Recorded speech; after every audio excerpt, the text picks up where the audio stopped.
struggle to talk about Judaism, so let's talk about Islam. Is Islam right about women? Maybe, maybe not.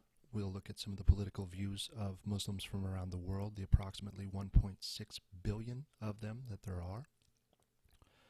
And we'll talk about their pooping practices, which I think are especially interesting, and one of a few things that they got right, really right. So the anorectal angle is something we're going to briefly touch on, no pun intended. Sitting versus squatting when you're pooping, right? So you're going to have better evacuation. Your sphincter muscle is in better alignment. It's better able to relax, and it's just going to be an easier experience. So I recall in Afghanistan, the bathrooms, right, in these compounds are just walled rooms with dirt floors. There's no toilet paper in there, just stones. So if you're urinating, you squat to urinate, and then you wipe the tip of your penis with a rock. If you are defecating, you do so in the same squatting position. You're going to use your left hand, typically, in my observation, left hand typically, and you'll wipe your bottom with dust or with your hand, and then you are the prescription in Islam, if I'm not mistaken, is to clean your hands with pure earth or with water. And so you shake hands, you do business, you eat, you drink with the right hand, and the left hand is used for the dirty business.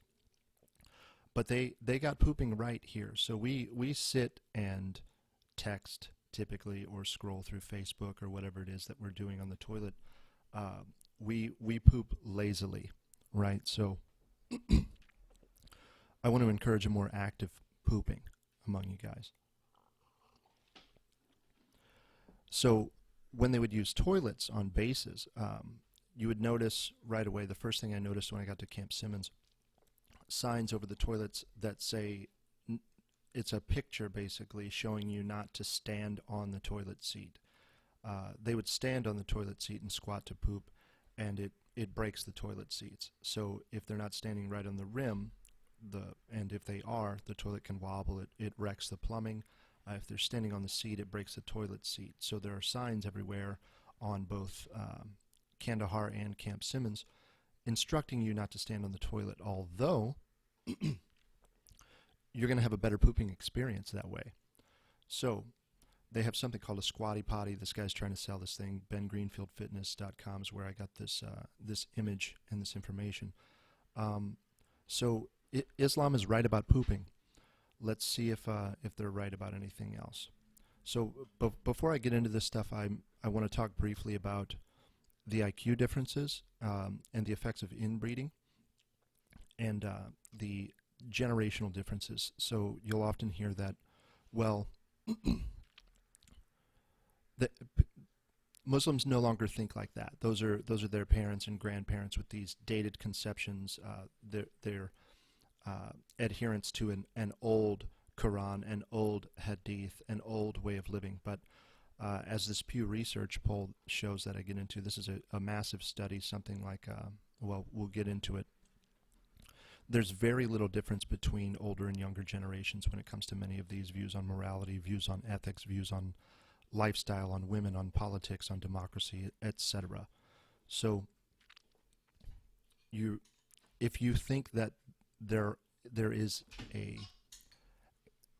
such a thing as a moderate Muslim, what you are describing is an apostate, someone who has broken from the teachings of Quran, the instructive prescriptions of Hadith, and you're talking to someone who isn't really Muslim, in the same way that people say that Donald Trump is a Christian, yet Donald Trump has had 3 wives, something like that, children in different marriages. You get it. So to identify as religious label A and to act out religious lifestyle A are 2 different things. So I want to put these in context before I get into this poll, so that we're not assuming that the people in the third world are the same as us. They are human. They are worthy of respect. I'll leave it at that. Okay, so this is the effects of inbreeding on the Muslim community and otherwise less developed countries in the Muslim world. So statistical research on Arabic countries shows that up to 34% of all marriages in Algiers were consanguineous, meaning cousin marriages, 46% in Bahrain, 33% in Egypt, 80% in Nubia, 60% in Iraq, 64% in Jordan, 64% in Kuwait, 42% in Lebanon, 48% in Libya, 47% in Mauritania, 54% in Qatar, 67% in Saudi Arabia, 63% in Sudan, 40% in Syria, 39% in Tunisia, 54% in United Arab Emirates, and 45% in Yemen. This is from the Reproductive Health Journal, 2009, Consanguinity and Reproductive Health Among Arabs. In Pakistan, 70% of marriages are consanguineous, and in Turkey the percentage is 25 to 30. So as I move on here, you'll see why I'm bringing this up. Inbreeding is devastating for IQ, for cognitive development, for physical development, for infant mortality, a number of things. You really shouldn't have children with your blood relatives, first or second cousins, really. It's just not a good practice. So this is from the Elsevier Journal on Learning and Individual Differences, Volume 20, Issue 3, from June 2010, pages 152 to 154. The title is The Average IQ of Sub-Saharan Africans, Assessed by Progressive Matrices, by Richard Lynn here. And there's a DOI number if you have access to academic journals. Okay, so I won't get into this study. You can read it if you like. The abstract here, Wickertz, Dolan, Carlson, and van der Maas, 2010, contend that the average IQ in sub-Saharan Africa is about 76 in relation to British mean of 100 and the standard deviation of 15. So once in the United States, we considered 85 to be functionally retarded. We can't say that word anymore because it's retardophobic, and we can no longer recognize 85 as functionally retarded because through our implementation of IQ testing in the military, our implementation of IQ testing in schools using the Welsher test, how do I say this sensitively? Much of the black population in the United States is at or below IQ of 85. 85 happens to be the average among that segment of the population. So it is actually racist to talk about IQ differences. So you won't hear people talking about IQ differences in the context of income inequality, in the context of incarceration rates, in the context of upward mobility in society, in the context of political leanings. You won't hear IQ mentioned in any of these conversations because it's racist to talk about individual differences or to talk about group averages. So I can't pick a person out of a lineup and assume that that person has an IQ of 85. That's not the way averages work. That's not the way statistics work. You may have a 1 Morty deviation, thank you, Paul, in the white population, and when you overlay these bell curves, the peak of the second bell curve may be offset from that 1 Morty deviation. So it seems to go without saying that this kind of disparity, hey buddy, this kind of disparity in IQ is going to lead to some asymmetry in achievement, we could say. At a minimum, academic achievement, and if academic achievement translates to success in the workforce, etc., you're going to see some income inequality that correlates with IQ, and you'll see this around the world as well. The nations with the lowest IQ are going to have the highest birth rates and also the greatest incidence of poverty. Go ahead and fact check me on that. All right, Islamic toilet etiquette. A set of personal hygiene rules in Islam followed when going to the toilet. I'm going to try this. Katie, help me with it. Qadah al-Hajjah is the Muslim hygienical jurisprudence that gives instructions for how to use the bathroom. And I'll try to say use the bathroom, even though that's kind of a stupid way of saying pooping. All right. Find an acceptable place away from standing water, people's pathways, or shade. Okay, I like that. It's better to enter the area with the left foot. All right, sure. Why not? Let's have some order to this thing. Facing away from Qibla, the prayer point. So you face a certain direction. I believe it's typically east or toward Mecca, depending on where you are in the world, for your 5 prayers a day. It is reported in the hadith of Bukhari that whenever Muhammad went to the toilet, he said, Bismillah al-Huma inni adubika minal khubsi wal kabais. In the name of Allah, O Allah, I seek refuge, protection with you from all offensive and wicked things. Okay, so if the poop gets on him, he wants Allah's protection to keep him from being soiled. So if, I recall in Afghanistan, if you were to get urine on your clothing, you would have to change clothing. You can't wear something that's impure. And obviously there are going to be gradations in adherence to this. Maybe not everyone enters with their left foot, just as not everyone says this father-son thing before they eat, stuff like that. There are differences in practice, but as we'll see, looking into this Pew study,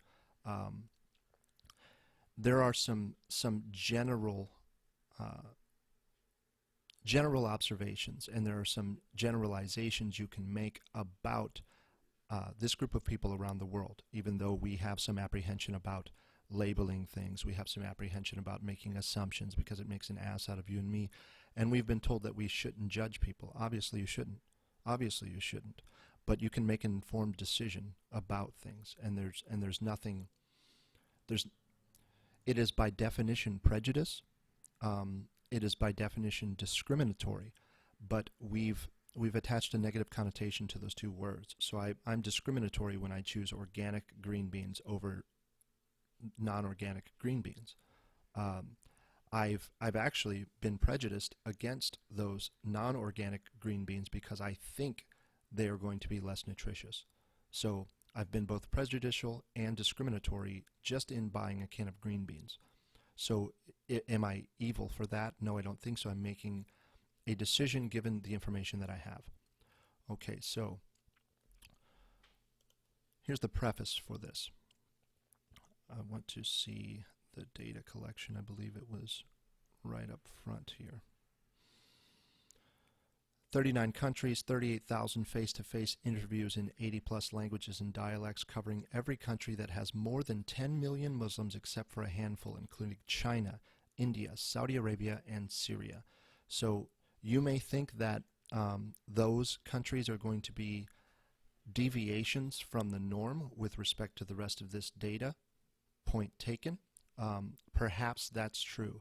I don't suspect Saudi Arabia is going to be much different. I don't suspect India is going to be much different. China puts Muslims into re-education camps, so it's very likely that things will be different in China because you can't act goofy in China. They'll lock you in a cage. And Syria, so there is a more or less secular government under Bashar al-Assad in Syria, and this may be some motivation for the gas attacks that come out of nowhere whenever Bashar al-Assad begins to take the reins in his nation. A gas attack comes out of somewhere, and Genie Energy always seems to benefit from that. So this, they say, a massive endeavor. This is a huge study, and Pew Research is a respectable organization, I guess you could say. So are they right about women? Let's look at the Women in Society. This is Chapter 4 from this pewforum.org. And this was published April 30, 2013. I didn't mention that. It's titled The World's Muslims, Religion, Politics, and Society. Okay, so they surveyed, I forget the number already, 38,000 people, all face-to-face interviews in the language of their choice. And this first question was about women unveiling. Should women decide whether or not they're going to wear a veil over their face? Should they keep themselves covered? So the Dominican Republic, Congo, Nigeria, Cameroon, Ghana, etc. These are on the low end here. They really don't think that women should have much of a say in whether they stay veiled. All the way up to, let's see, Djibouti. So it looks like the bottom 15 countries or something of these surveyed. These are all in Africa. I've been to a few of these. Yeah, these are all African countries, sub-Saharan Africa. At most, Senegal, 58% of those polled said that women should have a choice in whether they remain veiled. Average is around half in the Middle East and North Africa, with some outliers, Tunisia and Morocco, at 85 and 89% respectively. So you might think that's good by comparison to Congo, where 29% of those surveyed believe that women should have a choice about whether they're veiled. But this still means that at minimum 11% of people think that you shouldn't have a choice about whether you wear this veil. Okay, that's pretty neat. Let's look at South Asia. They got to be different, a little more enlightened, right? The further you get away from the equator, the more enlightened people are, or so we're told. Pakistan, Bangladesh, Afghanistan. So in Afghanistan, 30% think that women should have a choice about whether they are veiled. Bangladesh, 56%, Pakistan, 70%. So 70 is the shining star. Pakistan is the exemplar from South Asia. And 70% believe that women should have a choice. So 30% are indifferent or believe that they should not have a choice. Southeast Asia, a little better. Central Asia, a little better. Southeast Europe, a little better. So the closer you get to Western civilization, the better it gets. But at best, Bosnia-Herzegovina in Southeast Europe, 8% are either indifferent, wouldn't answer, or will tell you that no, women shouldn't have a choice about whether they wear this veil or not. So are they right about women? Maybe, maybe not. Okay, must a wife always obey her husband? The percent of Muslims who completely or mostly agree that a wife must always obey her husband. Okay, Southeast Europe. Russia, 69% believe she should always obey. Kosovo, 34%. Central Asia, more than half, consistently. Tajikistan, Uzbekistan, Kyrgyzstan, Turkey, Azerbaijan, and Kazakhstan. All better than half. Southeast Asia, geez, right? 96%, 93%, 89%. Obey that husband, ladies, in Southeast Asia, or you're going to be honor killed. South Asia, 94, 88, 88. Middle East and North Africa. Woo. Lebanon is the exemplar here at 74%, all the way up to Tunisia, Morocco, Iraq at 92 and 93% respectively. Women aren't getting out of hand in Iraq. Okay, women in divorce. Should a wife have the right to divorce her husband? No, she shouldn't.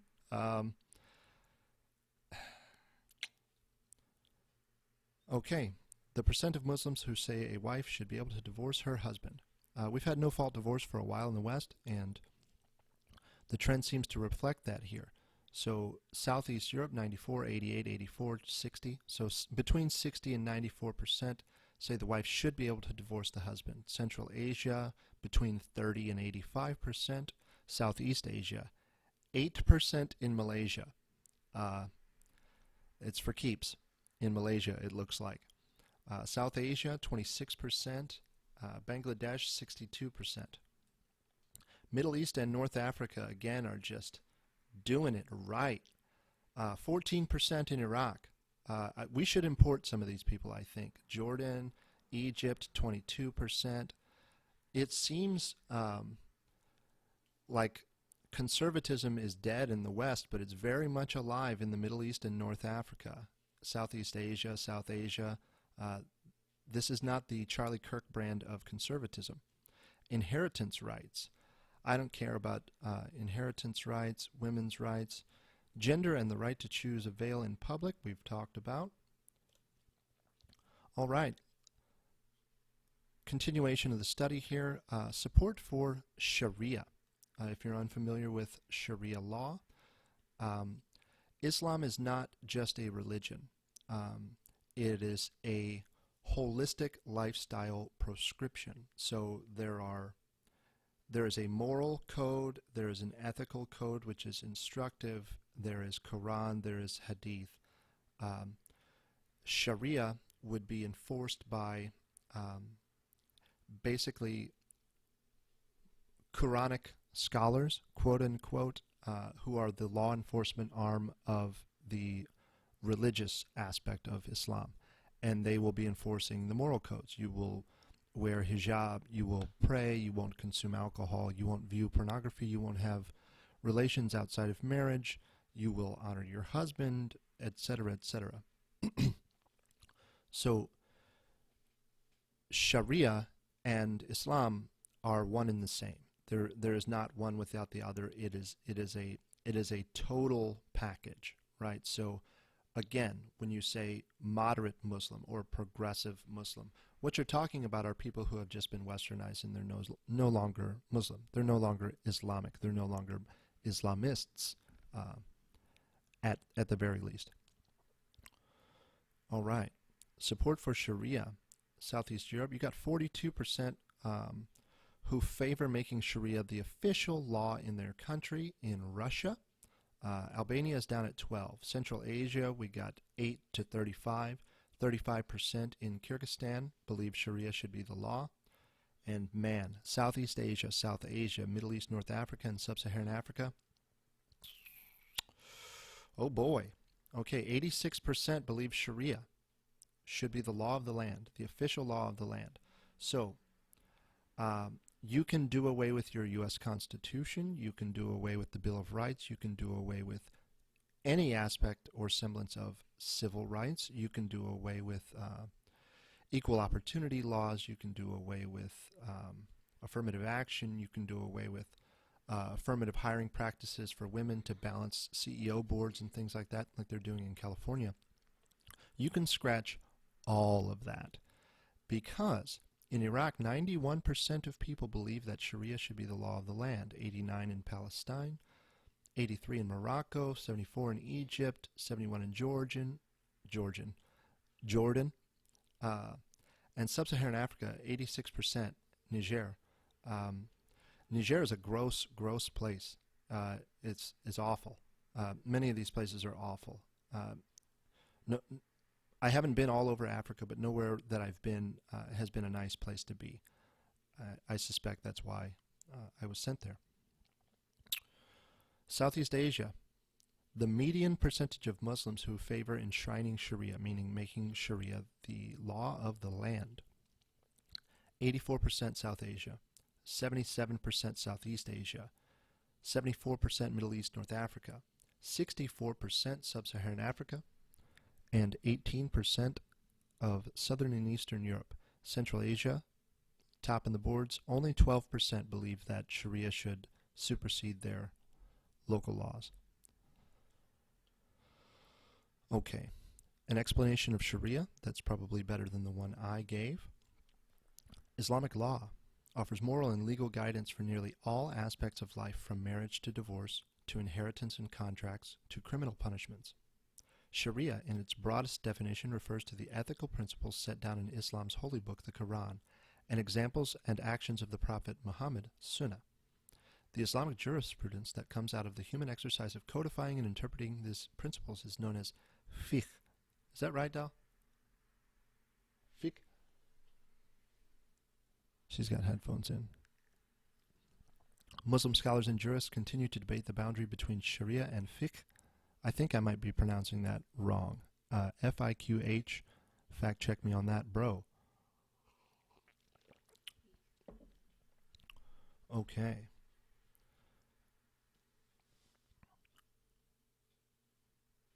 Was that right? F-I-Q-H? Fiqh. Fiqh. It's a hard in fiqh. Okay, let's see about terrorism. I'm hoping this is the same study. It could be different here.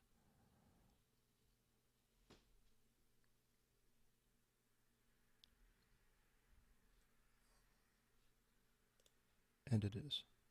Apologies for wasting your time.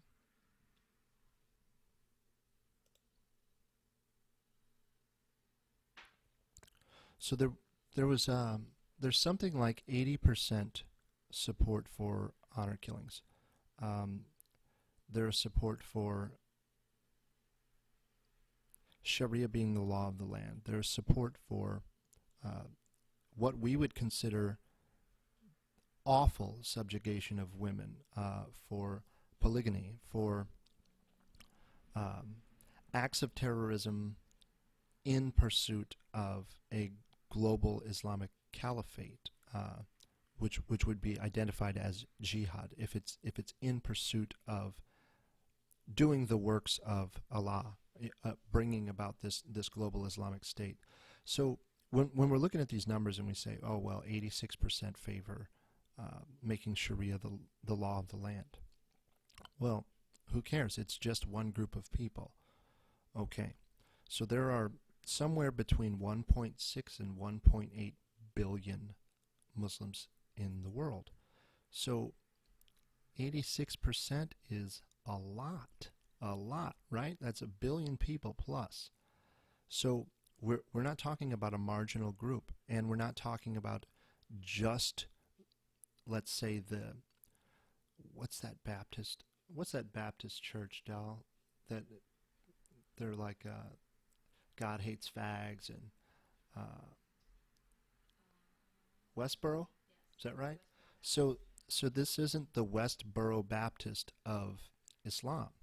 This is generally accepted.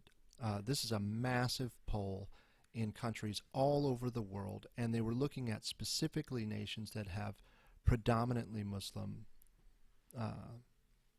religious adherents. And so we're not talking about a marginal group. We're not talking about something that can just be hand-waved away, especially when we're talking about the massive importation of people from these nations into the first world, into Western societies where women can walk around in bikini tops. They can have their hair down. They can have their hair braided, which is highly erotic. We're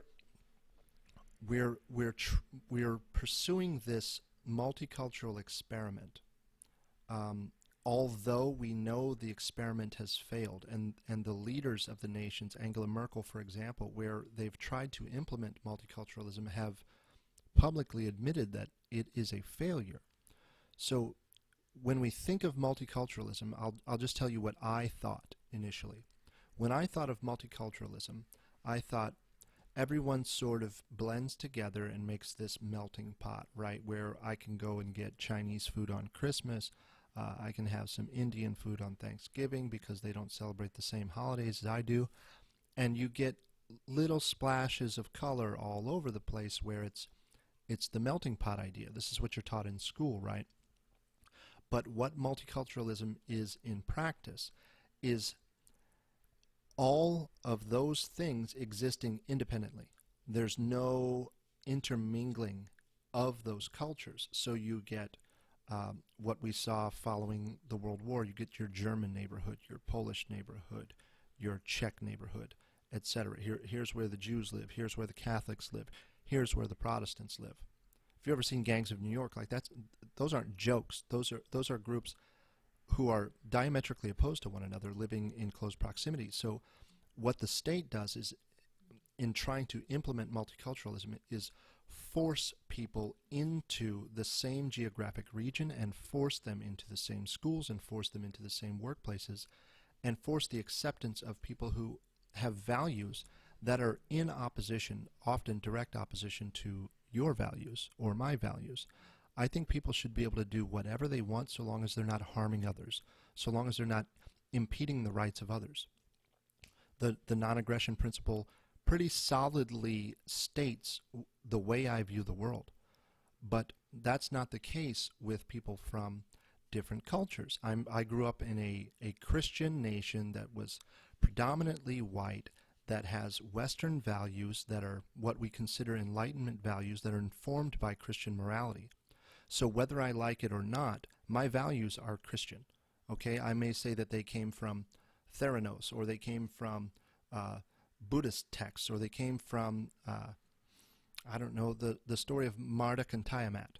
Okay, yeah, those values are the same.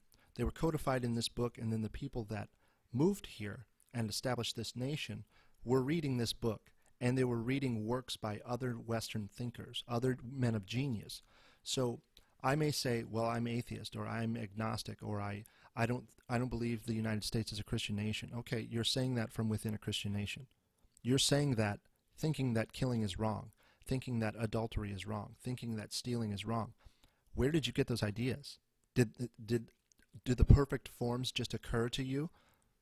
It's a joke, right? So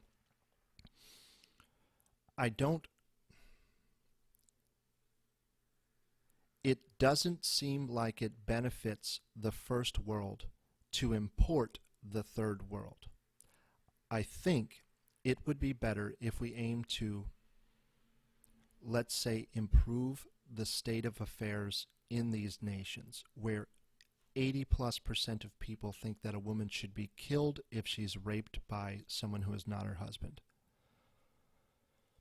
Perhaps it would be more cost effective, more effective generally, to relocate those people within their nation of origin. Maybe somewhere else where they speak the same language. Maybe somewhere else where they share some aspects of the culture, but not the more, and I hate to use the word radical because it's not radical. What we call radical is simply strict adherence to the text. The ideas came not from Christian values. Eric, yes, you're correct. The ideas didn't. The codification of those ideas and the articulation of those ideas into a set of laws, into a constitution, into a Bill of Rights, originated with Christianity. So perhaps further back, those ideas originated in the mind of a caveman or a prehistoric man somewhere, or René Descartes or whoever. Okay, I agree. Ideas are spontaneous. It's revealed knowledge. I agree with that. But to say that your values are not your values as a direct result of the nation's values, I think is incorrect. And to say that that nation's values, when they are undeniably informed by Christianity and consistent with Christianity, I think is just dishonest. So if we're going to import people from the third world who are Islamists, who are Muslims, there's a difference there. Islamists want this global Islamic caliphate. They want Sharia everywhere, in the same way that a globalist wants a one world government, one world military, etc. There's a difference there, right? I'm not a crusader just because I'm a Christian. I'm not a Christian. You get it. You get it. I don't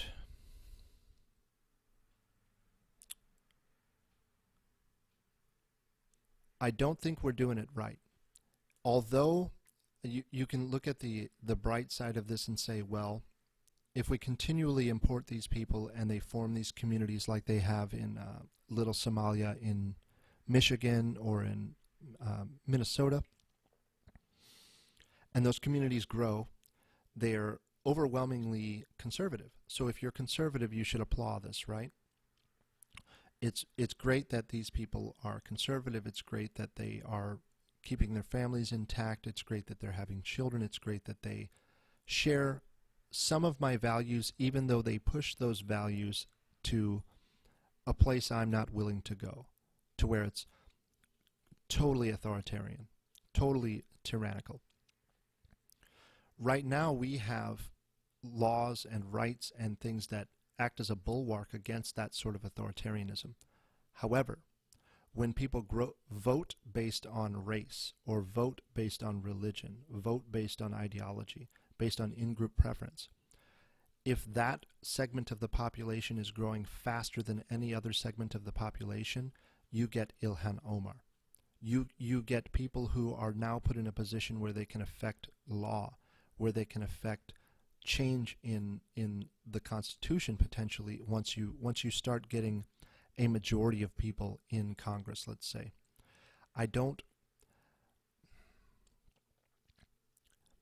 think it benefits anyone who is preaching tolerance, anyone who is preaching from a progressive point of view, who's saying that we need to open the borders, we need to let everyone come here who wants to come here. You will not benefit from this.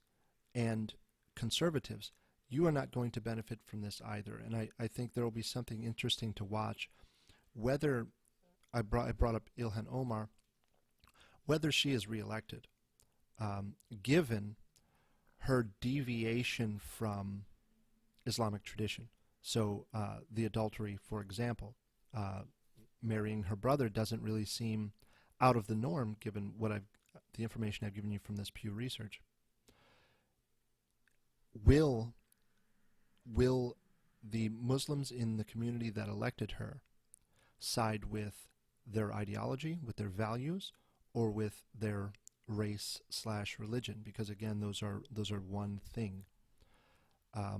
We'll see. We'll see. It's a big social experiment. The countries in Europe that have tried it have said that it's a failure. If it requires force, it's not going to work because you can only apply that force for so long before you run out of juice, let's say. We will see ya.